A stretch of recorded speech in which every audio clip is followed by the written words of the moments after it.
സഹസ്രകലശം ഇന്ന് കഴിഞ്ഞു. അതിനുശേഷം ഉച്ചപൂജയും അത്താഴപ്പൂജയും അത്താഴച്ചുവേലിയും ചുറ്റുവിളക്കും നമ്മൾ കണ്ടു. ഇനി ഇതാ തൃപ്പുക എന്ന് പറയുന്ന ചടങ്ങാണ്.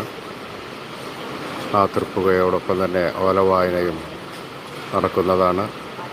അത് കഴിഞ്ഞാൽ ശ്രീകോവിൽ നട അടയ്ക്കുന്നു.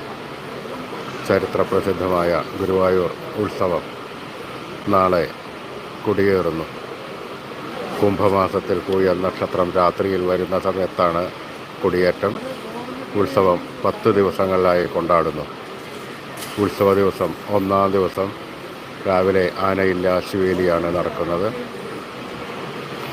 ആനയില്ലാശുവേലി, ഉച്ചയ്ക്ക് ആനയോട്ടം, രാത്രി കൊടിയേറ്റം.